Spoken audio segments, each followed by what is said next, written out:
Mais comme les deux ont la même charge, par conséquent, ils ont la même énergie cinétique. Mais attention, ils n'ont pas la même vitesse. Bonjour tout le monde et bienvenue dans cette nouvelle vidéo dans laquelle nous allons résoudre le deuxième sujet pré-bac de physique qui est susceptible de venir au baccalauréat unique 2024. Ce sujet est très pertinent et va traiter une partie sur le champ électrostatique associé au champ magnétique, une partie sur l'optique ondulatoire, c'est-à-dire les interférences lumineuses, et une partie sur l'effet photoélectrique. Alors, voici l'énoncé.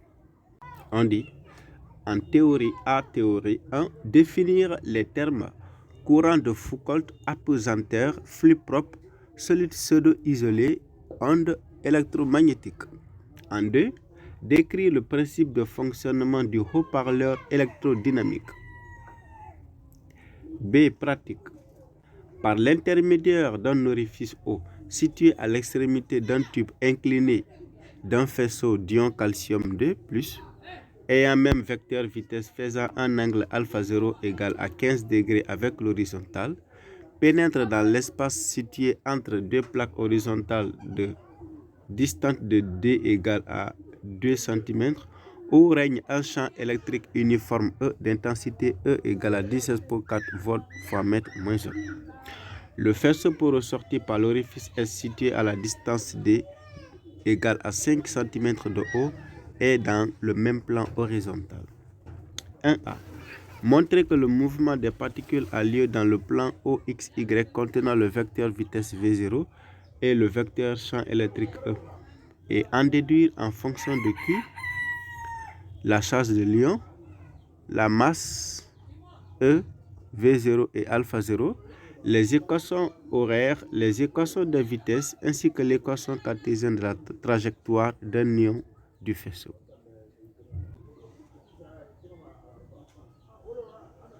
En B, démontrer qu'en S, on a Vs égale à V0 et alpha ds égale à alpha 0. 2A, donner l'expression de l'énergie cinétique des particules qui sortent en S en fonction de Q, E et D. Calculer l'énergie cinétique des ions calcium sortant en S. 2B. Quelle est la valeur de la tension accélératrice qu'il a fallu utiliser pour communiquer cette énergie cinétique à des ions calcium seulement au repos? 3. Les particules pénètrent ensuite en S' dans une région où règne un champ magnétique uniforme d'intensité B égale à 0,116 Tesla, perpendiculaire au plan OXY. 3A. Donner l'expression du rayon R en fonction de l'énergie cinétique EC, de la masse M et de la charge Q et du champ magnétique B. 3B. Calculer le rayon R pour les ions calcium 42+. 3C. Déterminer l'impact du faisceau sur l'écran K et calculer la distance grand L égale à S'(A). 4. Pour des ions calcium X2+, on trouve expérimentalement L' égale à S'(A' égale à 1,049 L comme valeur de la distance d'impact sur l'écran K. Quelle est la masse atomique de ces ions XCa2+? On donne le nombre d'Avogadro ampères égale à 6,0221 fois 10 pour 23 mol moins 1. La charge élémentaire E égale à 1,6 fois 10 pour moins 19 coulombs.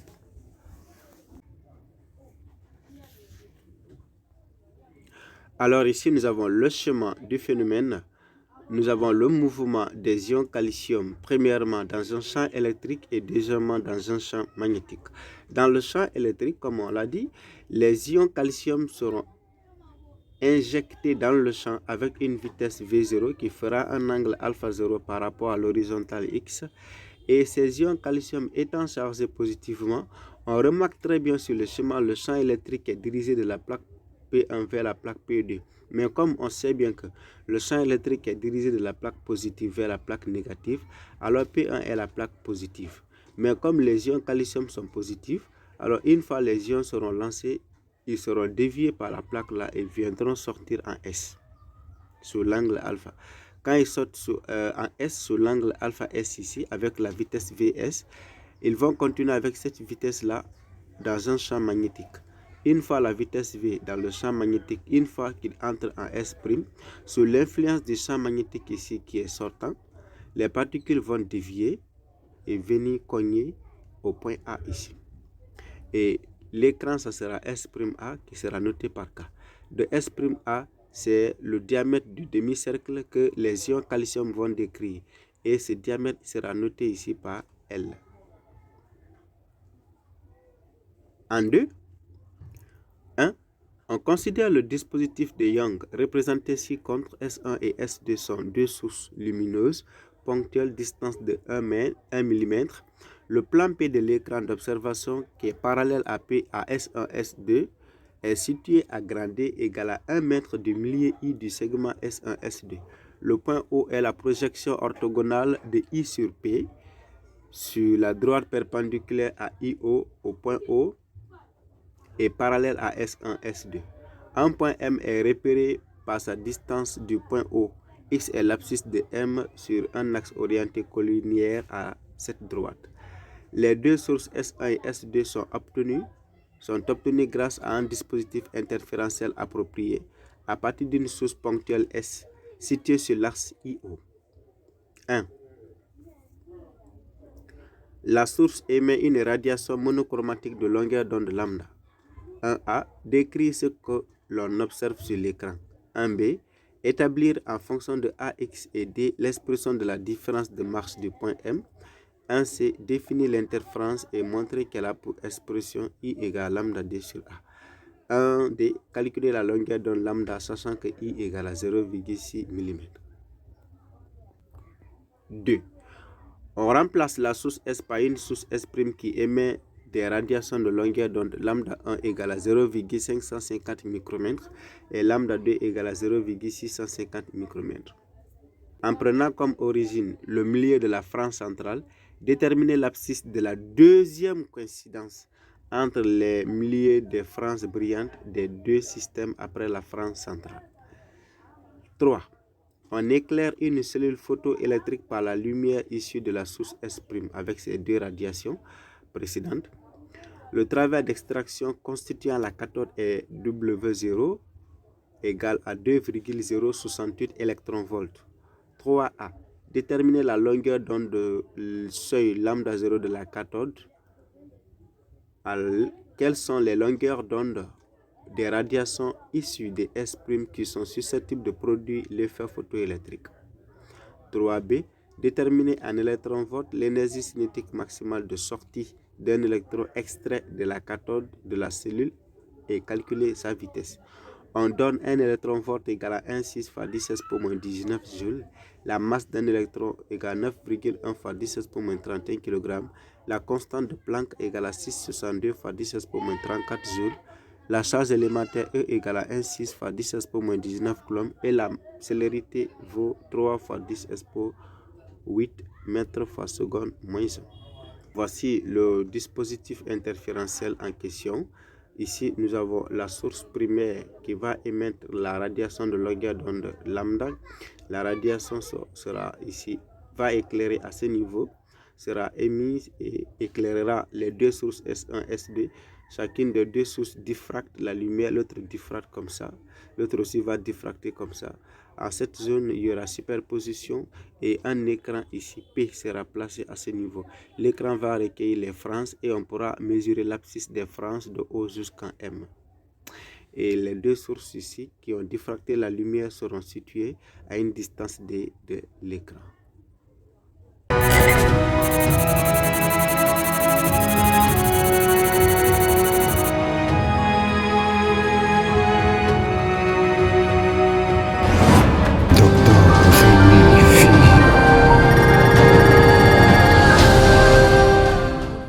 Ce fameux sujet, dans la théorie, on nous disait de définir les termes courant de Foucault. Que veut dire courant de Foucault? Les courants de Foucault, comme on le dit, on dit que ce sont des courants induits qui prennent naissance dans des masses métalliques en mouvement dans un champ magnétique. En fait, les courants de Foucault sont l'une des applications de l'induction électromagnétique. Vous savez bien, dans le phénomène d'induction électromagnétique, il faut qu'il y ait la variation d'un flux magnétique à travers un circuit pour qu'un courant puisse prendre naissance dans ce circuit. Par exemple, quand je place la bobine et je déplace un aimant par rapport à la bobine, l'aimant envoie un champ magnétique dans la bobine. Le champ magnétique là est modélisé par un flux. Et quand ce champ magnétique traverse la bobine aussi sera siège d'un courant induit. On peut nous dire de citer quelques applications du courant de Foucault. L'une des applications que nous connaissons du courant de Foucault, c'est quoi? C'est le freinage des disques. Des disques au niveau des freins des véhicules. Le disque se trouve entre deux aimants. Quand le disque tourne entre les deux aimants, quand on actionne les freins, les deux aimants vont se rapprocher du disque. Et les deux aimants vont créer un champ magnétique. Et comme le disque qui est la masse métallique est en mouvement dans ce champ magnétique, alors un courant induit va prendre naissance dans ce disque et va s'opposer au sens de rotation du disque pour provoquer l'arrêt du disque. Et d'où le freinage du véhicule. Il y a aussi, à part donc les freinages des disques, il y a aussi les plaques chauffantes à induction. Voilà. Après, on a le phénomène d'apesanteur. Comme on le voit, A égale à 100. Pesanteur égale à absence de pesanteur. Donc, l'apesanteur, c'est l'absence des effets de la pesanteur. On retrouve en interaction les champs gravitationnels. On peut même vous dire, expliquer le phénomène d'apesanteur ou d'impesanteur. Ensuite, le flux propre, c'est au niveau de l'auto-induction. Le flux propre, par définition, ce n'est que le produit de l'inductance par l'intensité du courant auto-induit qui circule dans le circuit. Le flux propre a pour expression inductance fois intensité. Définir un solide pseudo-isolé. C'est un solide qui est soumis à un ensemble de forces qui se compensent. Le solide pseudo-isolé est en mouvement, mais son mouvement est uniforme. Vous voyez? Et les forces qui s'appliquent sur ce solide se compensent. Alors que le solide isolé, c'est un solide sur lequel aucune force extérieure ne s'applique. Nous allons voir ce qu'est une onde électromagnétique. On appelle onde électromagnétique des ondes qui résultent de la propagation simultanée d'un champ électrique ET et d'un champ magnétique B2. Ces deux champs seront sinusoïdaux et auront un support orthogonal de même phase, de même fréquence, on a oublié de l'écrire, avec la célérité C. Donc, ces zones-là auront la même fréquence, seront en phase, auront la même célérité et auront un support perpendiculaire, comme nous le voyons sur le schéma. Pour émettre une onde électromagnétique, on aura besoin d'une antenne. Et l'antenne est constituée d'une association d'un condensateur dont l'autre partie est reliée au sol. Le condensateur de capacité C va créer un champ électrique sinusoïdal et d'une bobine d'inductance L qui va créer un champ magnétique sinusoïdal. Ces deux champs vont se superposer de support orthogonal et se propageant avec la célérité. Quand le champ électrique se propage horizontalement, le champ magnétique peut se propager verticalement. Et cette propagation porte le nom d'onde électromagnétique. Dans la deuxième question, on me demande le principe de fonctionnement d'un haut-parleur électrodynamique. Et il faut ajouter un bonus. On doit au moins décrire un haut-parleur. Un haut-parleur comprend un aimant circulaire. Vous allez voir les baffles des engins, des sonorités.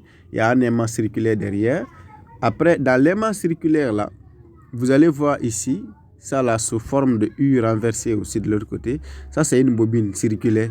Cette bobine-là va coulisser dans ce aimant. Voilà.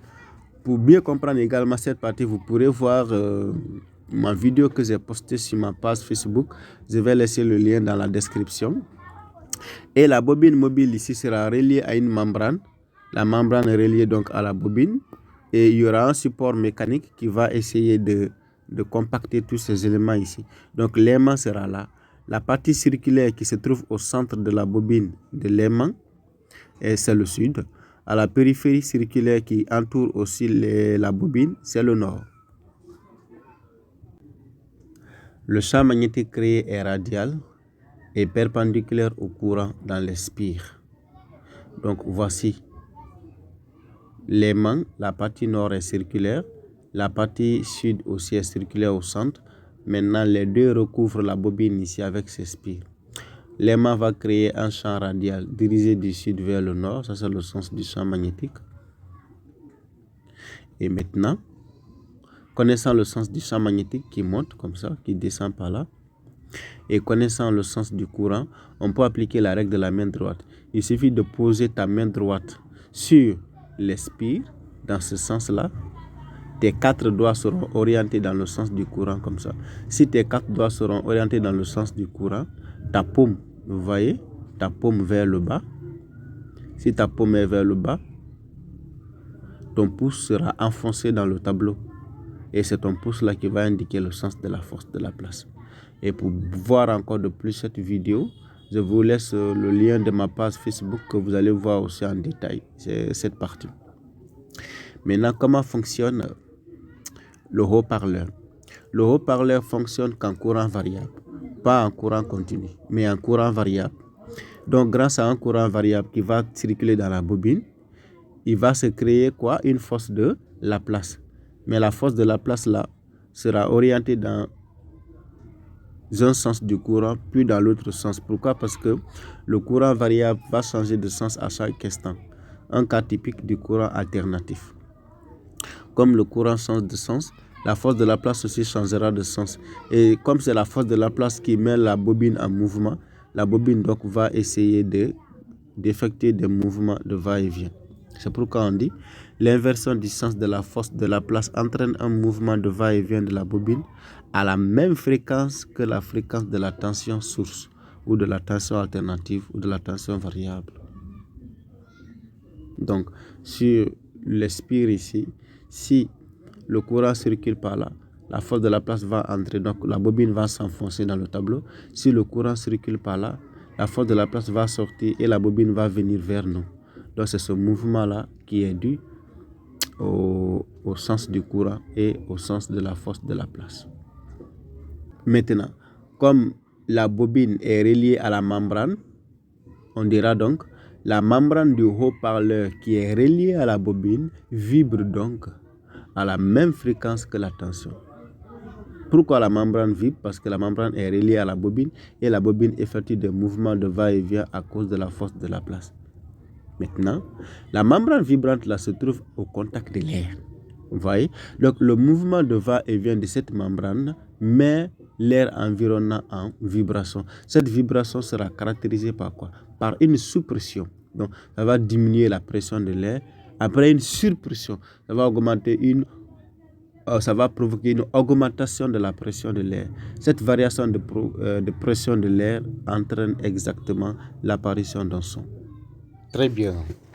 La première pratique porte sur l'étude du mouvement des ions calcium dans le champ électrostatique puis dans un champ magnétique avec une vitesse initiale qui fera un angle alpha 0 égal à 15 degrés et les plaques sont distantes de 2 cm. Le champ électrique qui y règne est de 10 expo 4. Ensuite, la longueur des plaques, c'est D, c'est 5 cm, le nombre d'Avogadro, ainsi que la charge élémentaire. Alors, nous allons faire un schéma global dans le champ électrique ainsi que dans le champ magnétique. Nous dirons d'abord, les ions sont soumis dans le référentiel galiléen à l'action de la force électrique F égale à QE entre les plaques uniquement et de la force magnétique F égale à QV vectoriel B dans le champ magnétique. On négligera toujours leur poids devant les deux forces quand nous serons dans les différents champs considérés. Donc ici nous avons les ions calcium sont chargés positivement, mais dans l'exercice on avait dit le champ électrique est dirigé de la plaque P1 vers la plaque P2. Or, nous savons bien que le champ électrique est dirigé de la plaque positive vers la plaque négative. Ça veut dire que P1 est positif et P2 est négatif. Mais, comme les ions sont injectés avec la vitesse V0 et que ces ions-là sont positifs, ces ions seront déviés par la plaque plus et attirés par la plaque moins. C'est pourquoi si on injecte en haut avec la vitesse V0 faisant un angle alpha 0, arrivé à ce niveau, les ions allaient normalement se coincer à la plaque PM. Mais comme c'est positif et que la plaque elle est positive, il y a répulsion. C'est ce qui fait qu'ils décrivent un arc en descendant. Et à leur descente, ils vont finir par sortir au point S. Et si on vous dit de représenter sur le chemin la force électrique, la force se trouve dans le centre de courbure. Et il faut comprendre que pour les ions positifs, Fe et E, ça veut dire la force électrique et le champ électrique ont le même sens. Comme la vitesse V0 fait un angle alpha 0, vous pouvez trouver ces coordonnées dans le repère donné. À sa sortie, la particule va sortir avec la vitesse Vs. Et la vitesse Vs va faire un angle alpha S par rapport à X toujours. Mais on va comprendre quelque chose devant. C'est que sur l'axe des X, le mouvement est uniforme. Donc V0X et Vsx aura la même valeur. En plus, on peut trouver les coordonnées de Vs. Vsx est par là. Vsy est en bas. Ça veut dire négative. Dès lors que la particule quitte à ce niveau, c'est là la particule va pénétrer dans le champ magnétique. Donc, en quittant donc dans le champ électrique qui sont distantes de D et longues, dont les plaques sont longues de L, alors la particule va entrer dans le champ magnétique. Dans le champ magnétique, comme la particule va entrer en S', comme la particule est chargée positivement, il faut comprendre que pour une charge positive, QV et V ont même sens. Donc, on applique la règle de la main droite.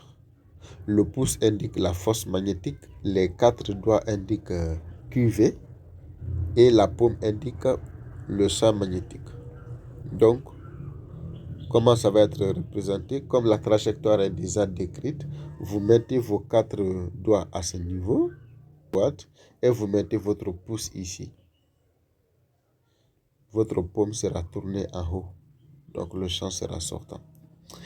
Et les particules vont décrire un demi-cercle de rayon R. Le diamètre, ça sera S'(A).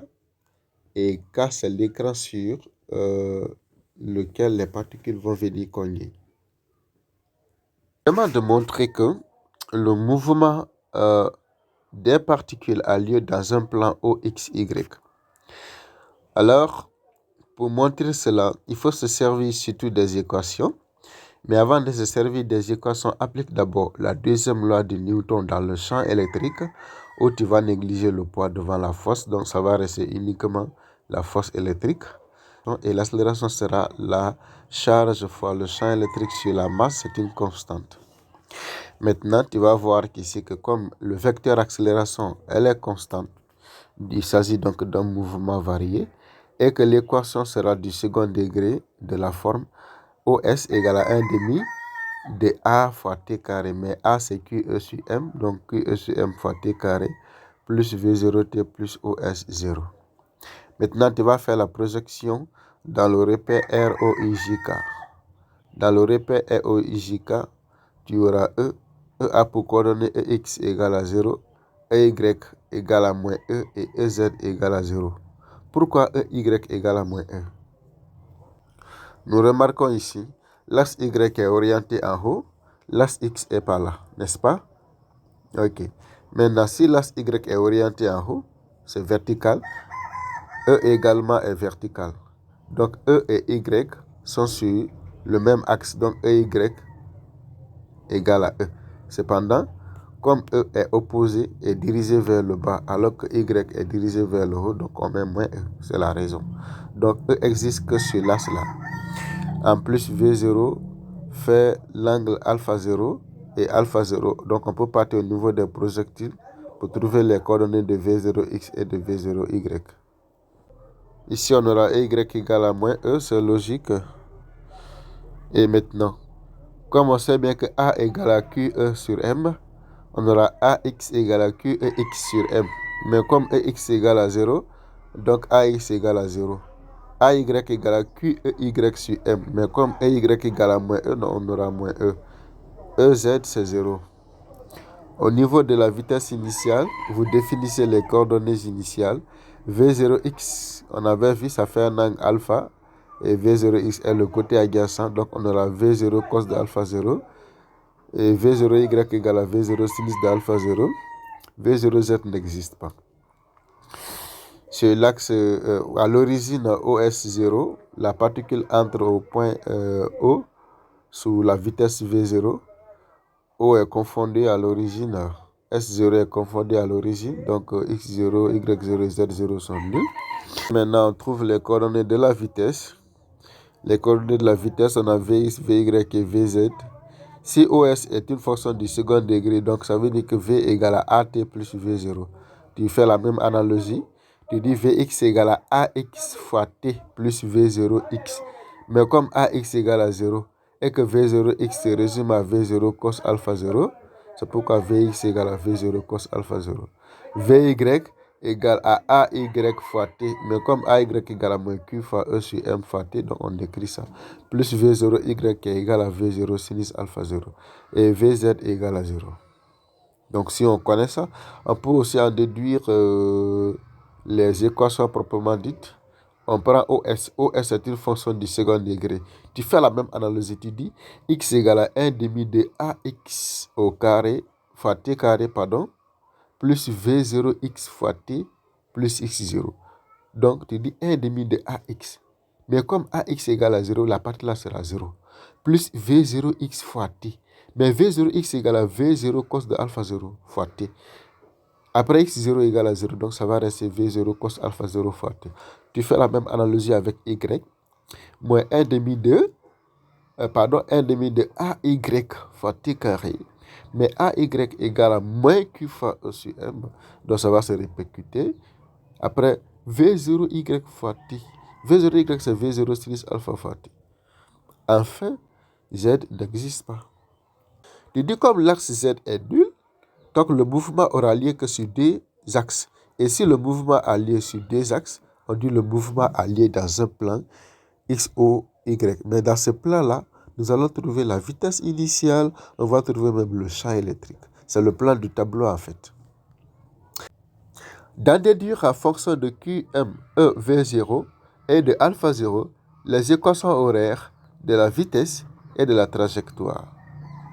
Et du coup, après avoir établi les coordonnées des grandeurs, on peut donc en déduire que OS de coordonnées X et Y sont les équations horaires du mouvement et V vecteur de coordonnées Vx et Vy sont les équations horaires de la vitesse.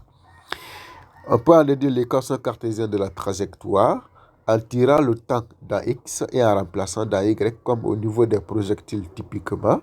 Donc on va remplacer X ici par moins Q, moins 1 demi de Q E sur M, T carré facteur donc de X sur V0 cos de alpha 0, le tout au carré, plus V0 sinus alpha 0 facteur de X sur V0 cos de alpha 0.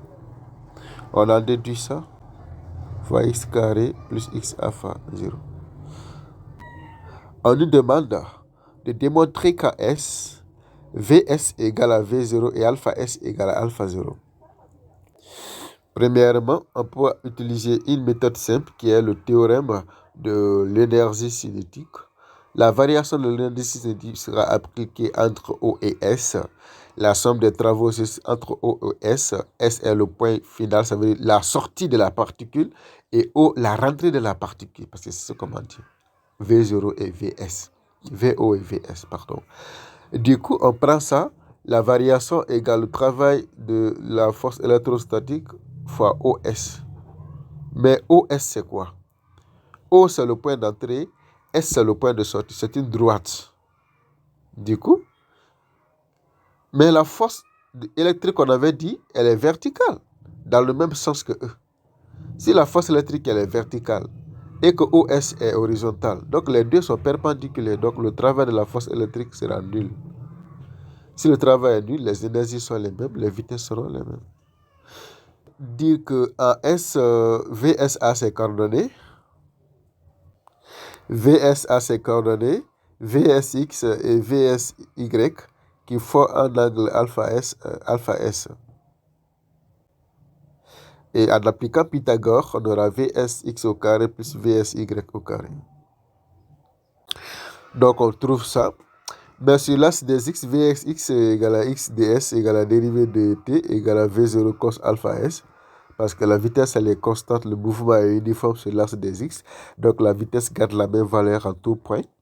Et Vsy égale à la dérivée de y ds par rapport au temps. On dérive l'équation y qui est égale à moins 1,5 de voilà, QE sur m fois t s au carré. On dérive ça, on va trouver moins QE sur m ts plus V0. Ou encore on prend tout simplement l'expression de Vy qu'on avait déterminé précédemment. On va remplacer t par ts. Après on les élève au carré. Quand on élève l'autre au carré, on aura V0 cos carré de alpha S. Et si on élève Vy, on aura moins Q sur M fois TS plus V0 sinus alpha S, le tout au carré. Ici, c'est la forme A plus B, le tout au carré. Donc, c'est aussi la forme A moins B au carré. Parce qu'on peut mettre moins en facteur, on élève au carré. Le moins va partir avec le carré et le moins va rester entre. Ça devient A moins B au carré. C'est pourquoi Z égale à A carré moins 2AB plus B au carré. N'est-ce pas? Maintenant, qu'est-ce que vous allez faire? Au niveau de V0 carré sinus carré de alpha S et de V0 carré cos carré de alpha S, vous les regroupez. Vous trouvez V0 carré qui sera mis en facteur, cos carré, sinus carré. La partie là sera 1. Maintenant, vous revenez à ce niveau. Arrivé à ce niveau, on aura Q sur M TS au carré, c'est ce qui est là. N'est-ce pas? Au carré fois. On élève au carré et T au carré. On aura ça au carré. Moins 2QS, TS, ça y est là. Fois V0 sinus alpha S, ça y est ici. Après, qu'est-ce qu'on va faire? Ici, la partie là, cos carré, sinus carré, c'est 1. Ça va rester V0 carré. On va mettre maintenant les 2 QE sur M là. On va mettre ça en évidence. Si on met ça en évidence, TS va rester ici. Mais comme ici, là, il n'y a pas 2, on va diviser par 2. Donc ici, on aura moins 2 facteurs de QE sur M. Comme QE sur M ici était positif et qu'on a mis moins un facteur, le moins doit apparaître pour que moins fois moins donne plus en haut. Donc on aura moins 1,5 de QE sur M fois T carré plus V0 sinus alpha fois TS parce qu'on a enlevé maintenant moins 2 QE sur M. Donc cette expression représente Y de S. Donc on va trouver exactement en fonction de Y de S. Donc on pouvait prévoir cette relation. Arrivé là, au point de sortie S, qu'est-ce que vous remarquez? Y de S est égal à 0 parce qu'il va monter, après il redescend encore sur la même horizontale. Donc s'il entre en haut et sort à S, alors que O et S sont situés sur le même plan horizontal, alors Y de S est égal à 0. Du coup, on va trouver les vitesses. Donc, on pouvait prévoir ça par la relation de Galilée en disant Vs au carré moins V0 carré égale à moins 2 égale à 2A fois Y parce que le mouvement lié sur Y, mouvement variable suivant Y et le mouvement est uniforme suivant X. C'est pourquoi on met Y. Donc, on pouvait voir Galilée aussi. Alors, pour les angles, on sait bien que suivant l'axe OX, les vitesses gardent les mêmes valeurs. Donc, V0 cos égale à V0 cos alpha au 0 alpha S, alpha 0 alpha. Mais cosinus, c'est une fonction positive. Cos de moins alpha et plus alpha, c'est toujours cos alpha. C'est pourquoi on prend alpha en valeur absolue pour qu'on puisse avoir plus ou moins alpha. Mais ici, on va se contenter surtout de plus alpha. Ensuite, en 2A, on demande d'exprimer l'énergie cinétique des particules en S, ça veut dire au point de sortie là où on était, en fonction de QE de la longueur des plaques et alpha 0 ou alpha S, c'est la même chose maintenant. Donc, il faut se servir tout simplement de l'équation de la trajectoire. Parce que quand tu dis EC égale à 1,5 de MVS au carré, tu ne vas pas obtenir beaucoup d'informations là.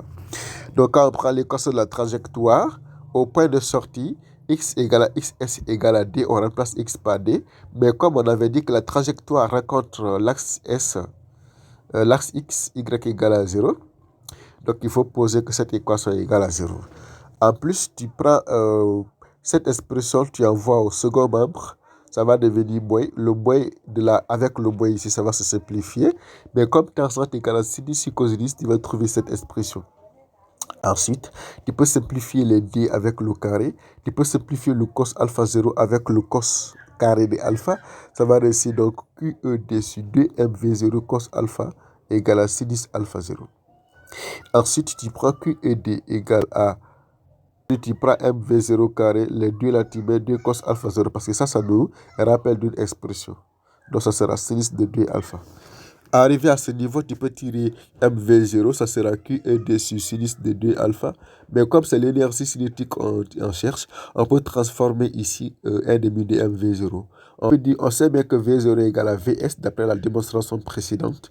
Du coup, au lieu d'avoir 1 demi de mv0, on aura 1 demi de mvs. Mais 1 demi de mvs égale à ECAS. On finit donc par trouver ECS égale à QED sur 2 sinus de 2 alpha 0. En joule. On dit, calculer cette énergie pour les ions calcium 42+. Donc, comme la charge c'est 2+, tu remplaces Q par 2E. Tu remplaces ici. Donc, on avait dit QED en haut. Donc, tu auras 2ED. Sur 2 sinus, les deux vont se simplifier. Tu vas trouver ça.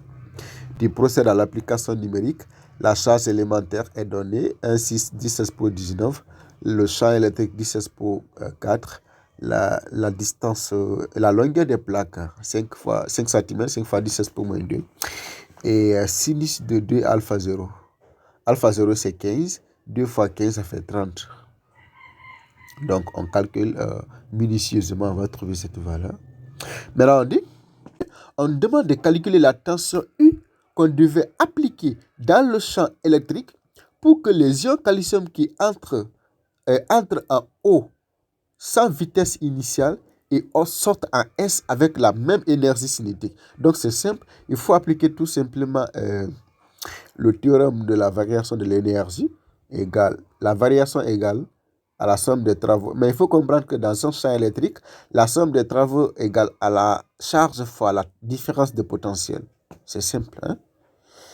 Mais comme la charge égale à 2 fois la charge élémentaire, n'oublie pas de mettre 2E fois U, tu tires U égale à ECS sur 2.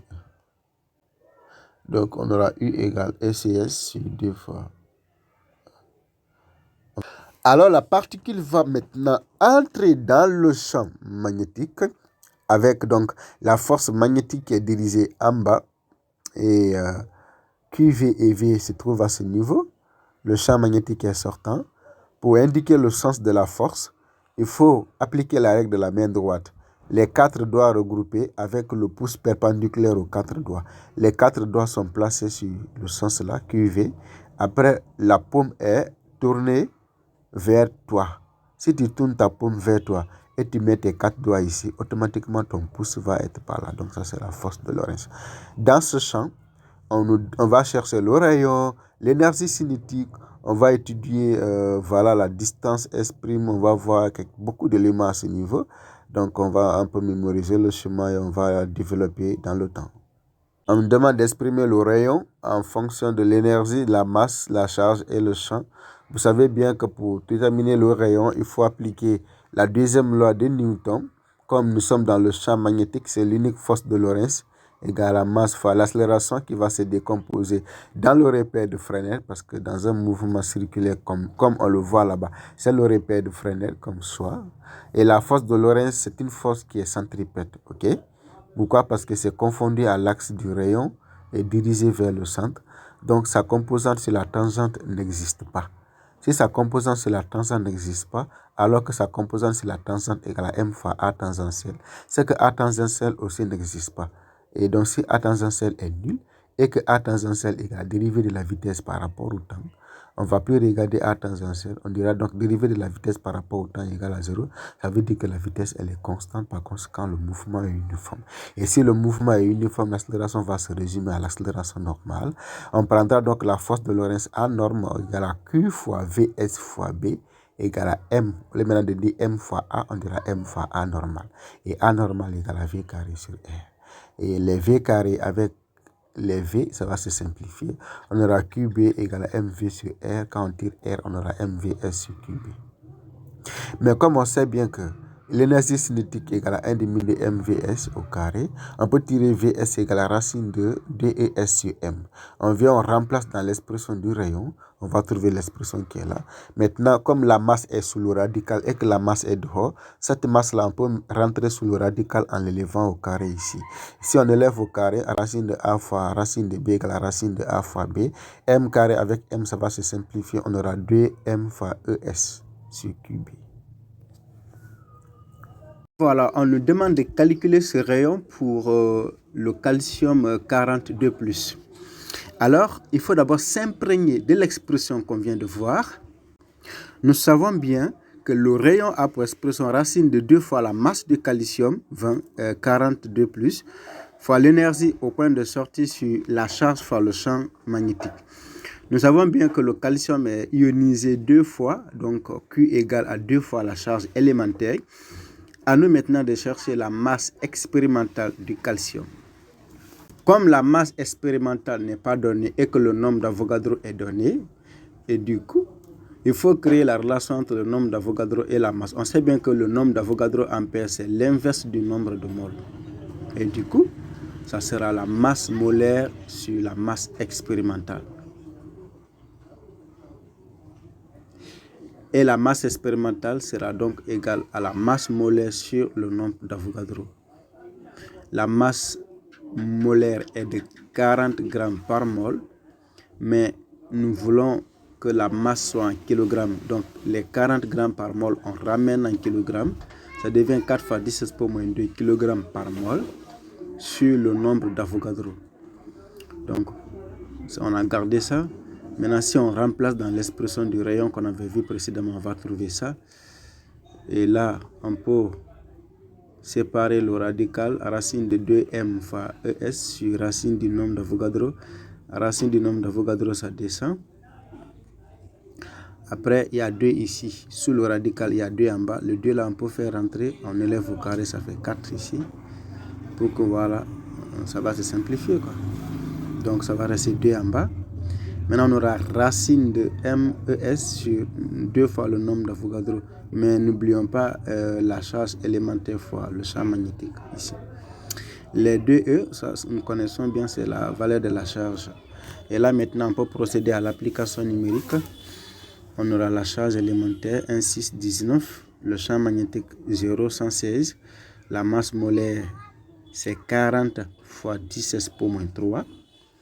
L'énergie cinétique au point de sortie, c'est 1,6 fois 10 pour moins 16. Sur 2 fois le nombre d'Avogadro, on trouve cette valeur, 0,124 mètres. Voilà, on va déterminer la largeur du point d'impact du faisceau sur l'écran K. On sait que la particule entre au point S' et tourne et vient au point A. Donc, S'A, c'est L. L, là, c'est donc le diamètre du demi-cercle décrit par les ions Ca42+. Et au point d'impact, donc, L égale à S'A, comme c'est le diamètre du demi-cercle, c'est 2 fois le rayon qu'on a calculé. Il suffit de multiplier le rayon par 2. On va trouver cette expression. On va calculer et trouver 0,248. Maintenant, on a injecté l'un des isotopes du calcium 42+, noté par X42+, mais que l'isotope là a frappé à une distance L' qui vaut 1,049 L. Ça veut dire, regardez, si L' égale à 1,049 L, ça veut dire que tout simplement L' est supérieur à L. Donc si le premier ion 40 Ca2+ a cogné de S' jusqu'à A ici par exemple, l'autre va cogner de S' jusqu'à A' un peu en bas. Parce que la longueur ou bien le diamètre du demi-cercle décrit par le nouveau ion sera plus grand que le diamètre du demi-cercle décrit par l'ion 42+. C'est la raison pour laquelle il faut donc s'inspirer de la relation précédente, comme L égale à 2 fois le rayon, donc vous revenez à ce niveau, vous dites L' égale à 1,049L. C'est d'abord ce qu'on nous a donné. En plus, on sait que L' c'est étant le diamètre égal à 2 fois le rayon R' qui sera décrit par les ions XCa2+. Mais on sait que L même, par définition, la largeur L pour les ions 40, ça devient L égale à 2 fois le rayon. Donc si nous avons les trois définitions, on peut remplacer les L par leurs expressions. Alors, comme L' égale à 1,049L, donc on aura 2R' égale à 1,049 fois 2R. Les deux peuvent se simplifier. On aura donc R' égale à 1,049R. Si on divise le tout par R, R va se simplifier ici et R vient au dénominateur. Donc on aura R' sur R égale à 1,049. On garde ça. C'est L' on cherche, n'est-ce pas? En plus, le rayon décrit par les ions 40 Ca2+, c'est R égale à MV sur QV, sur Q fois B. De même, par analogie, avec les ions X2+, on aura R' égale à M' fois V' sur Q fois B, parce que les deux ont la même charge et se trouvent dans le même champ magnétique. Et du coup, qu'est-ce qu'on peut faire? Si on veut, on peut égaler QB et QB. Ou si on veut, on prend le rapport R' sur R. Donc si on prend ce rapport-là, les QB vont se simplifier. On va trouver M' V' sur MV. On peut scinder M' sur M fois V' sur V. Mais on sait aussi quoi? Que les ions ayant la même charge, ils ont la même énergie cinétique. Vous voyez pourquoi? Parce que lorsque ces deux ions sont accélérés dans un champ électrostatique, l'énergie cinétique que les ions vont acquérir, c'est tout simplement leur charge fois la différence de potentiel. Mais comme les deux ont la même charge, par conséquent, ils ont la même énergie cinétique. Mais attention, ils n'ont pas la même vitesse. Voilà. Et donc, c'est égal à QU égale à 2E. Donc, c'était pour dire que les deux ont la même énergie cinétique. Du coup, comme c'est au point S, on aura donc 1 demi de M V au carré égale à 1 demi de M' V' au carré. Donc les 1 demi peuvent se simplifier. On aura MV carré, M' V' au carré. On peut prendre V' carré divisé par V carré égale à M divisé par M'. Autrement dit, vous prenez V carré, vous envoyez sous V' au carré. Vous prenez M', vous envoyez sous M. Donc vous aurez V' sur V. Comme les deux sont élevés au carré, donc le tout au carré égale à M sur M'. Si tu tires V sur V, V' sur V, tu vas trouver racine de M sur M'. Mais comme on sait bien que R sur R' égale à M' sur M fois V', on peut remplacer V' par son expression. Du coup, on aura donc R' sur R égale à M' sur M fois V' sur V qui est remplacé par racine de M' sur M. Maintenant, qu'est-ce que nous on peut faire ici? On peut faire rentrer les M' sur M là sous le radical pour que les deux soient sous un radical. Si on fait rentrer ça sous le radical, on aura racine de M' au carré sur M au carré. Maintenant, si on envoie ça ici, le carré qui est là va simplifier le M qui est en haut et le carré qui est là va simplifier le M' qui est en bas. Du coup, on aura racine de M' sur M. Donc, si on tire donc M' sur M, puisque ça est sous le radical, on sera obligé d'élever R' sur R au carré encore. Nous sommes là. Arrivé à ce niveau, ce n'est pas la masse expérimentale on cherche, c'est la masse molaire. La masse molaire, connaissant la masse molaire, ça va définir le nombre de masses exactes. À ce niveau, on revient encore, on cherche M' et M. On sait bien que précédemment, la masse expérimentale, c'est la masse molaire, c'est le nombre d'Avogadro. Donc, on fait la même chose pour les deux ions. On remplace encore ici. Donc, on aura, voilà, la masse M' sur le nombre d'Avogadro. Les nombres d'Avogadro vont se simplifier. On va trouver M' sur grand M' sur M égale à R' sur R le tout au carré. Mais comme R' sur R est connu, on peut tirer M' égale à grand M fois R' sur R. On peut laisser donc la masse M de l'ion 40 en 40 grammes par mol. On ne peut pas convertir, on peut laisser comme ça. Maintenant, R' sur R, c'est 1,049. On élève au carré, on va trouver 44 grammes. Donc, ça veut dire que X égale à 44. Donc, il s'agit de quel isotope? De l'isotope 44Ca2+. Donc, les deux isotopes qu'on étudiait, c'est 40Ca2+ et 44Ca2+. Donc, 44Ca2+ est bel et bien plus lourd que 40Ca2+. C'est pourquoi ils vont entrer en contact en un point situé en bas des ions 40Ca2+. On va exploiter le schéma. Sur le schéma, on peut donc voir ici, le point S', c'est la rentrée de ces deux ions avec des vitesses différentes. Les ions 40Ca42+ viennent cogner à ce niveau au point A. Les ions 40Ca2+ sont là. Et la largeur du point d'impact, le diamètre du demi-cercle égale à S', A qui est égal à L. Alors que les ions 44 vont venir frapper ici en bas, ici au point A', de telle sorte qu'ils parcourent L'.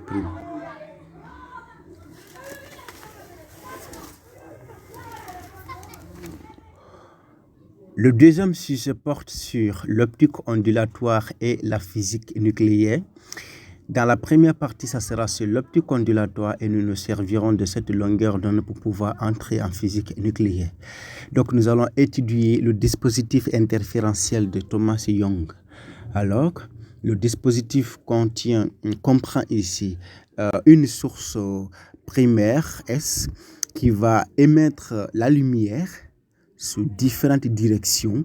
Devant cette lumière, nous placerons ici un obstacle.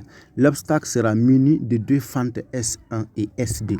Mais le diamètre d'ouverture des fentes sera inférieur ou égal à la longueur d'onde de la radiation qu'on utilise ici. De telle sorte que, une fois que la lumière arrive au niveau de ces fentes, il y a le phénomène de diffraction. La lumière va donc dévier comme ça et dévier en bas. La deuxième source aussi, la lumière va se diffracter ici, un peu en bas. Donc, c'est ça qu'on appelle la diffraction à ce niveau. Une fois que la diffraction se produit, nous remarquons que la première source diffracte, la deuxième source diffracte. Arrivé à ce niveau, les deux rayons vont se superposer. La superposition de ces rayons diffractés, ici, est appelée interférence. Mais attention, lorsqu'on éclaire les sources par une radiation de longueur d'onde lambda, lorsque ces radiations passent maintenant par une ouverture très petite, les rayons diffractés portent le nom d'onde. Donc ici, une fois qu'il y a éclairage et qu'il y a superposition, on parle d'interférence des ondes. Une fois que l'interférence est produite, nous allons placer un écran ici. L'écran sera noté par P. On dit écran P. Le centre de l'écran sera un point O. Qu'est-ce qu'on va observer sur l'écran? On va obtenir des bandes. Il y a une bande ici qui sera claire. À côté de cette bande claire, il y aura une bande qui est noire. À côté de cette bande noire, il y aura une bande qui sera claire.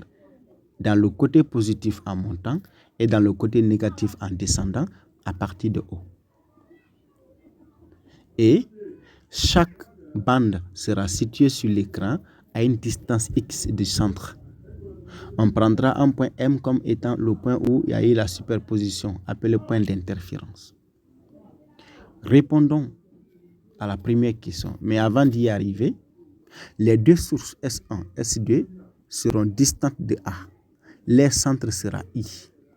En plus, les deux sources et l'écran seront distantes de D. Très bien.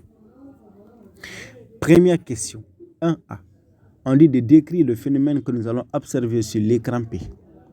Lorsque l'écran est éclairé par une radiation monochromatique de longueur d'onde lambda et que devant cet écran, il y a eu ce phénomène des interférences, nous dirons tout simplement, on observe sur l'écran P le phénomène des interférences lumineuses. Maintenant, ce phénomène d'interférence lumineuse est caractérisé par quoi? Par la présence des franges. Donc, ces bandes lumineuses portent le nom de franges, alternativement claires et sombres. C'est simple à décrire. Au moins 4 phrases, ça suffit.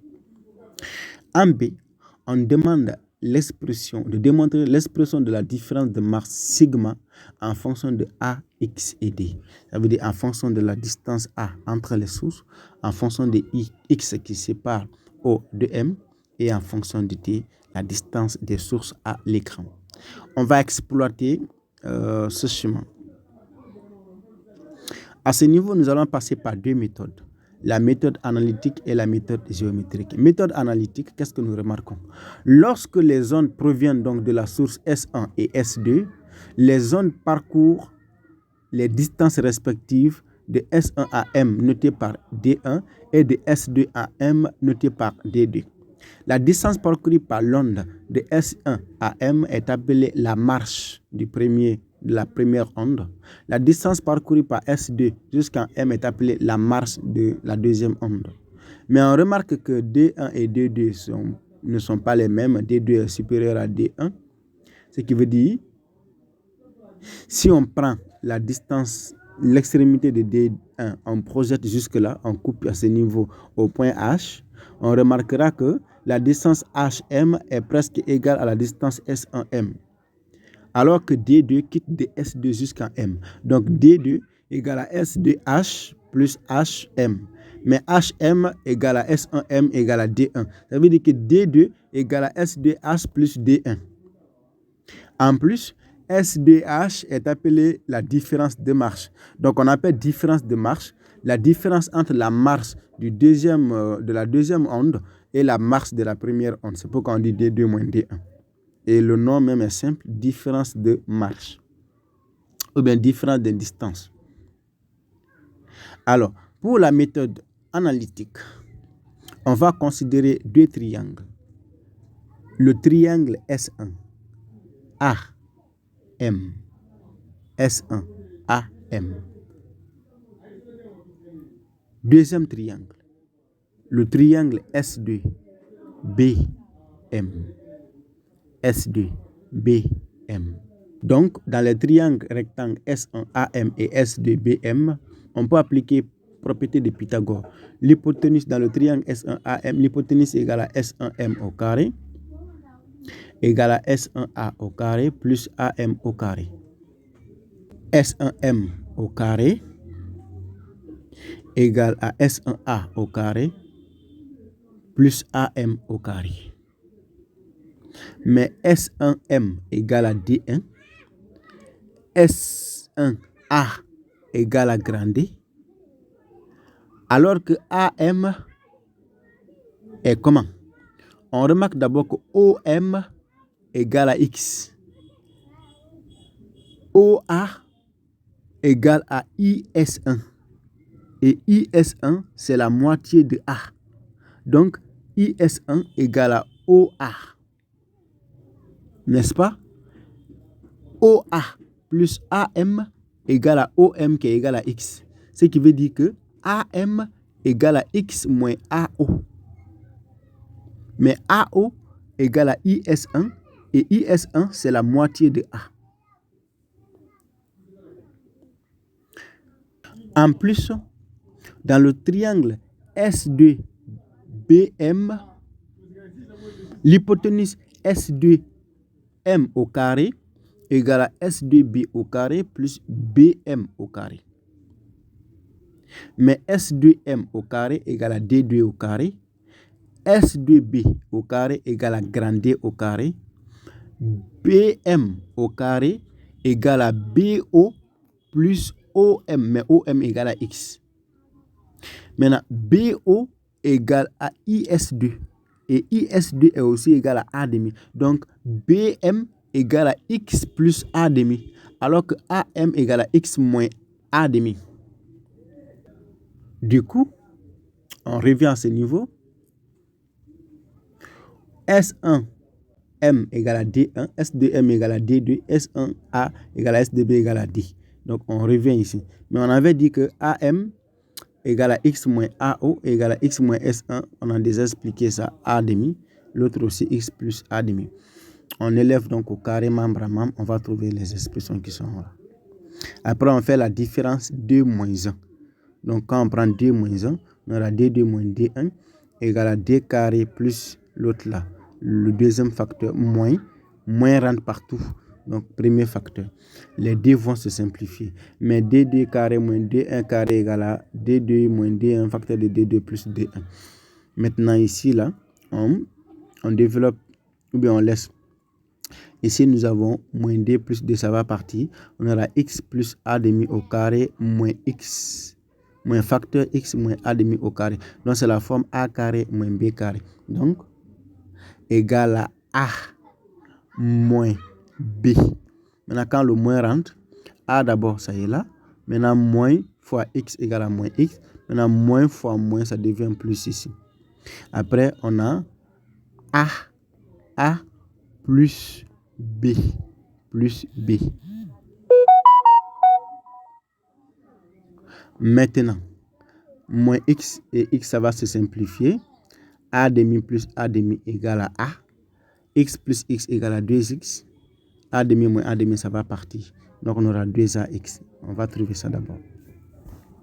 Mais on avait dit que la différence D2 moins D1 égale à sigma. C'est la différence de Marx. Par ailleurs, la distance entre les deux sources est très faible devant la distance à l'écran. Et X, ça veut dire la distance qui se trouve sur l'écran est très faible devant la distance des sources à l'écran. Donc, ça veut dire que S1 et S2 ont tendance à se confondre.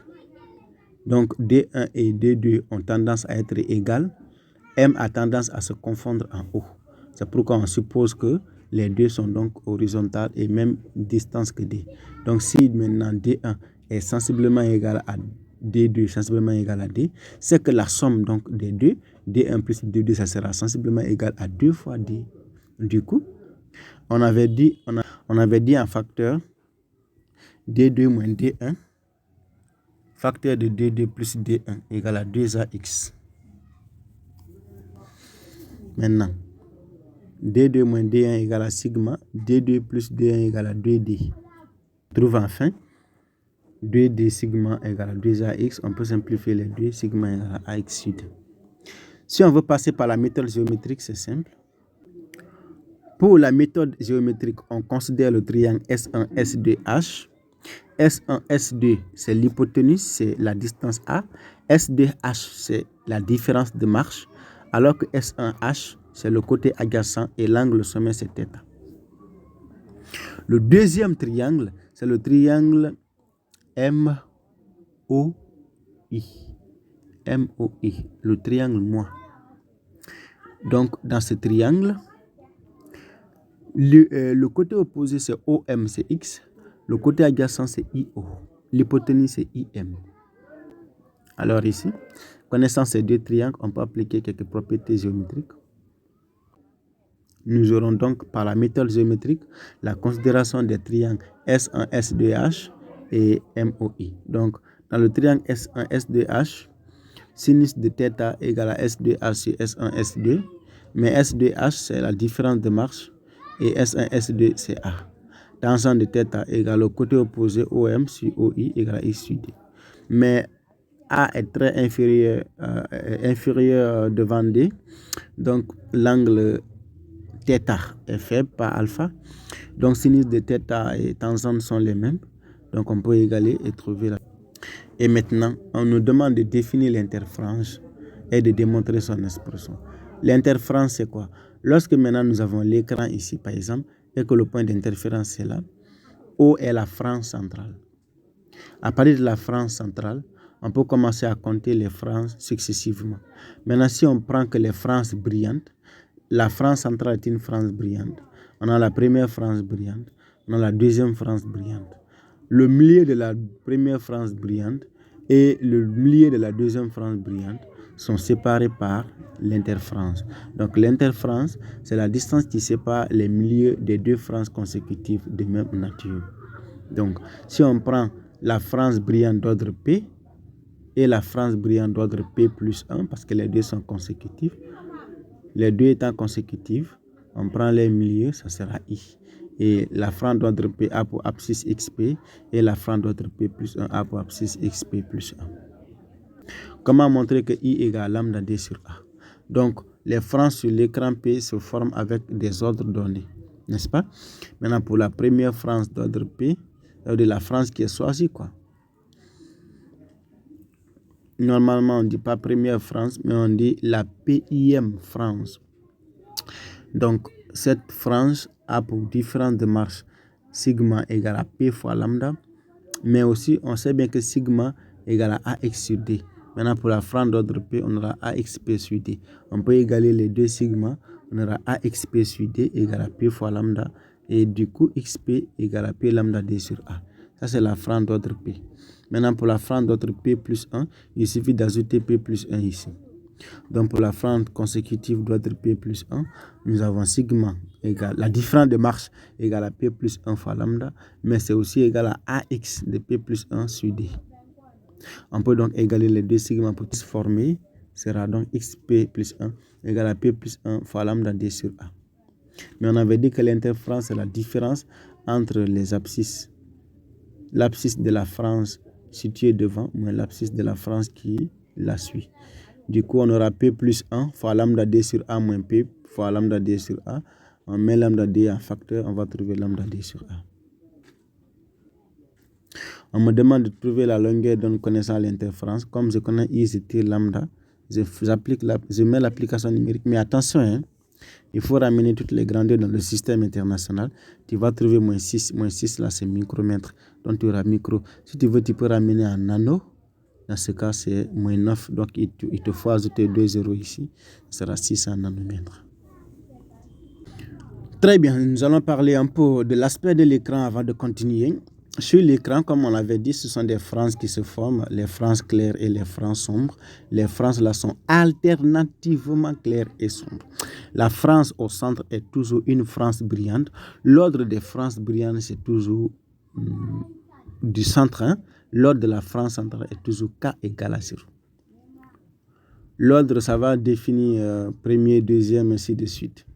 Ben, pour bien comprendre cette partie entre les franges claires et les franges sombres, je prends l'exemple sur en fait blanc et noir en fait. Tu vois?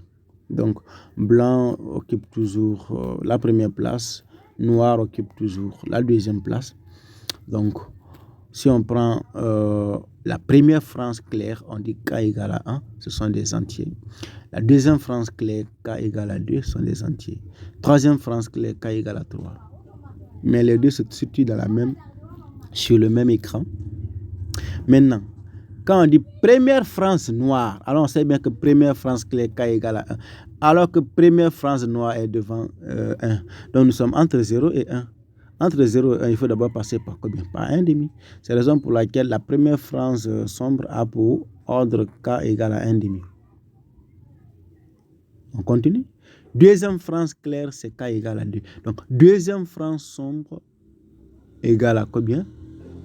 Égale à 2 de la frange claire, moins 1, ça va rester 1, plus 1,5, ça fait 1,5. Dans le sens négatif, on fait aussi la même chose. Ainsi, quand on dit par exemple la sixième frange claire, K égale à 6. La sixième frange sombre, K égale à 6 moins 1, ça reste 5, plus 1,5, ça fait 5,5. Ou si tu ne veux pas, tu dis la sixième frange claire, K égale à 6. La sixième frange sombre, K moins 1,5.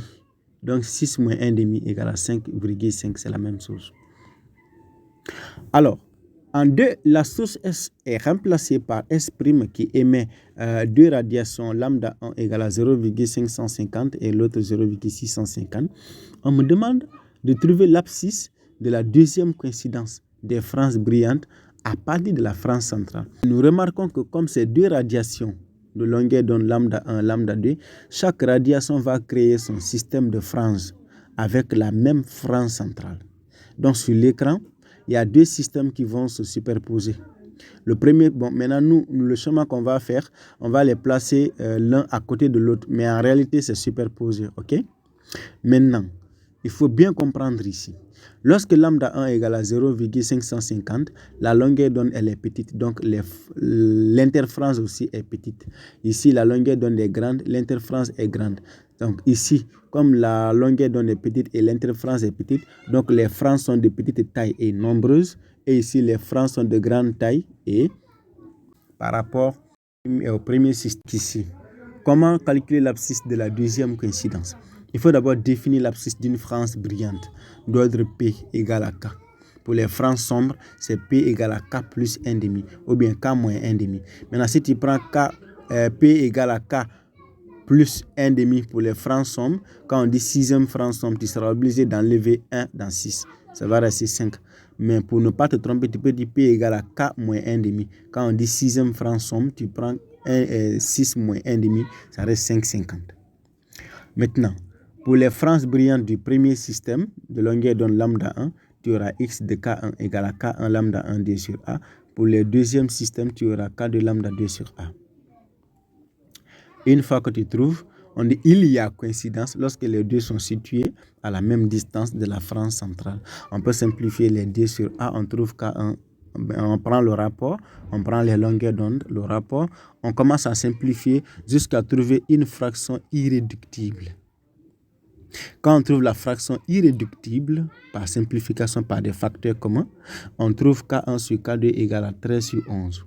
Donc, on en déduit directement que K1 égale à 13 et K2 égale à 11. On dit donc, il y a eu coïncidence entre la 13e France brillante du premier système et la 11e France brillante du deuxième système. Donc, vous voyez donc que l'ordre du premier système est très grand parce que la longueur d'onde est faible et l'interférence est faible. Donc, il y a beaucoup de frances. Les frances sont petites alors qu'ici, les frances sont grandes.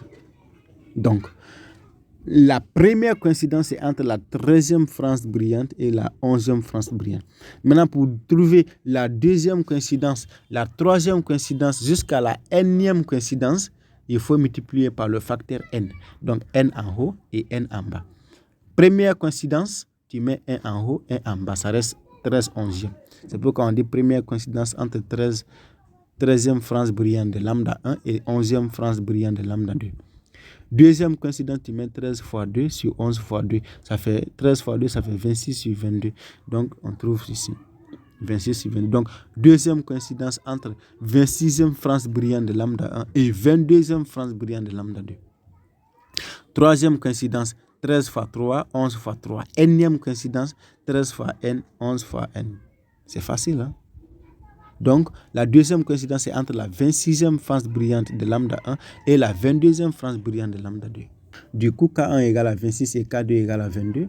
On peut donc dire X égale à K1 lambda 1 D sur A ou bien K2 lambda 2 sur A en remplaçant K1 et K2. Connaissant les longueurs d'onde et la distance source-écran et la distance entre les sources, on calcule, on trouve 14,3 mm. La nème coïncidence est le facteur commun. Ici, K1 sur K2 égale à 11,3, première coïncidence. À la nème, on multiplie par le facteur NN. On peut bien voir donc le chemin. Regardez ici. La première coïncidence, c'est entre K1 égale à 13 et K2 égale à 11. La France centrale est là. La deuxième coïncidence, c'est entre K1 égale à 26 et K2 égale à 22. Sur le chemin, vous remarquez que les frances du premier système sont minces, alors que le deuxième système, c'est un peu large, c'est à cause des interférences. Donc ici, les frances sont peu nombreux, ici, les frances sont nombreuses. Et la distance est x.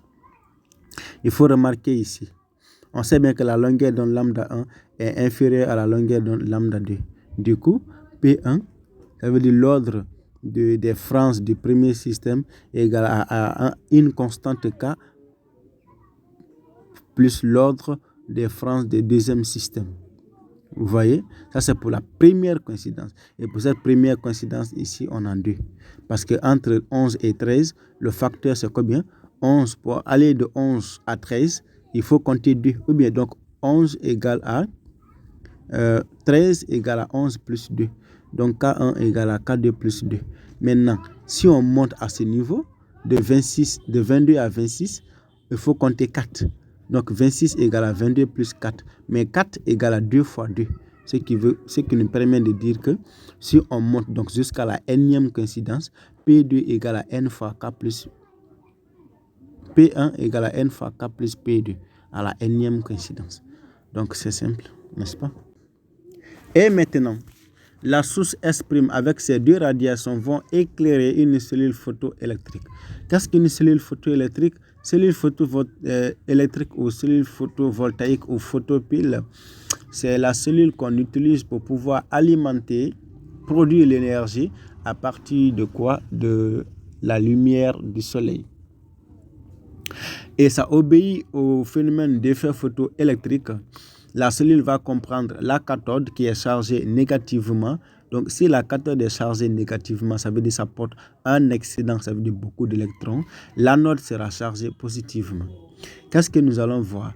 Les électrons sont rattachés à la cathode par une force, une énergie. Cette énergie est appelée énergie au travail d'extraction. C'est noté par W égale à 2,068 électronvolts. Si tu veux, tu peux convertir en joule ici. Mais les unités en physique nucléaire, c'est ça, c'est le méga électronvolt pour l'énergie et l'unité de masse atomique pour la masse.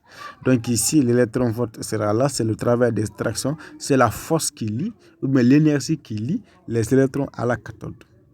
Maintenant, pour que les électrons puissent envoyer le courant, il faut qu'ils circulent. Nous savons bien que dans le sens conventionnel du courant, le courant entre par la borne positive et sort par la borne négative. Et le sens conventionnel des électrons, c'est le contraire. Et là où il y a la circulation des électrons, il y a la présence du courant. Donc, pour qu'il y ait le courant, il faut les électrons qui vont circuler. Mais pour que les électrons circulent, alors que les électrons sont rattachés à la cathode par l'énergie d'extraction W0, il nous faut envoyer quelque chose qui va arracher les électrons. Donc, l'extraction des électrons d'un métal convenablement éclairé, c'est ça qu'on appelle l'effet photoélectrique. Donc, on va envoyer la lumière. Lorsque la lumière arrive sur la cathode, ça va arracher les électrons. Les électrons vont quitter par la cathode qui est chargée négativement et attirés par l'anode qui est chargée positivement. La circulation des électrons dans ce sens-là va provoquer l'apparition d'un courant dans le sens opposé. Donc, la lumière est capable de produire le courant grâce à l'effet photoélectrique.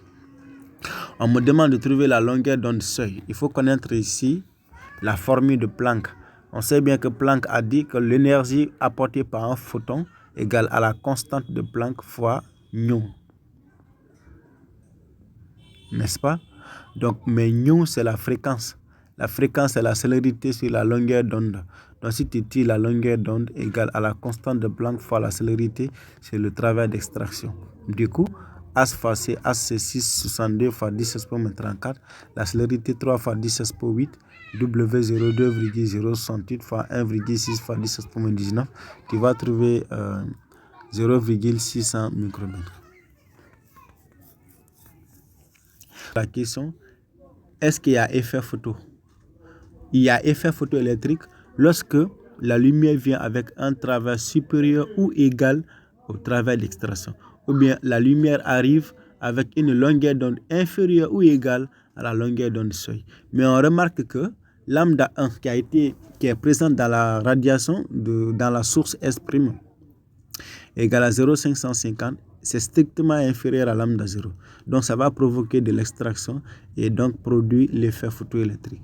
Mais lambda 2 qui est égal à 650, c'est déjà supérieur à lambda 0 qui est égal à 600, ne peut pas produire l'effet photoélectrique. Pourquoi? Parce que ça ne peut pas extraire les électrons. Car les électrons sont énergétiquement liés à la cathode avec une longueur d'onde qui est égale à 0,600 et il faut avoir une valeur inférieure à cette valeur. En 3B, on me demande l'énergie cinétique maximale et la vitesse d'émission. Qu'est-ce que nous devons comprendre? On doit comprendre que les électrons sont énergétiquement liés à la cathode. Il faut que la lumière vienne avec une énergie qui est supérieure à l'énergie d'extraction. Et donc, si la lumière vient avec force, la lumière va non seulement extraire les électrons, mais ça va aussi fournir le reste là. Sera transformé sous forme d'énergie cinétique qui va mettre en mouvement les électrons vers l'anode. C'est pourquoi d'après le bilan énergétique, le travail, comme c'est la longueur d'onde lambda 1 qui a produit l'effet photo, son travail W1 sera égal à W0 plus EC max. Alors EC max égale à W1 moins W0. Mais W1 c'est AC sur lambda 1, on peut remplacer ici. On calcule aisément les valeurs. Le produit AC, c'est une constante. Il faut connaître aussi. C'est 19,86 fois 10 expo moins 26. sur la longueur d'onde lambda 1 moins W0 2,068 fois 1,6 fois 10 expo moins 19. Pourquoi? Parce que W0 est exprimé en électronvolts. Il faut convertir en joules. Pour convertir en joules, on prend la valeur qui a été donnée, on multiplie par 1,6 fois 10 expo moins 19. On va trouver ça. Maintenant, on demande de trouver ça en électronvolts. Pour trouver en électronvolts, il faut diviser par la valeur de électronvolts. Électronvolts, c'est 1,6 fois 10 expo moins 19. Si on divise, on va trouver 0,190 électronvolts. Maintenant, si on me demande d'en déduire la vitesse maximale, je sais bien que l'énergie est égale à 1 demi de m fois V max au carré. V max est égal à la racine de 2 fois l'énergie sur la masse de l'électron. L'énergie cinétique va rester en joules. Je vais prendre 2,912 fois 10 expo moins 20 ici. La masse de l'électron, il faut connaître par cœur. C'est donné dans l'exercice, c'est 9,1 fois 10 expo moins 31 kg. Tu vas calculer, tu vas trouver au moins 10 expo 5 mètres par seconde comme ça.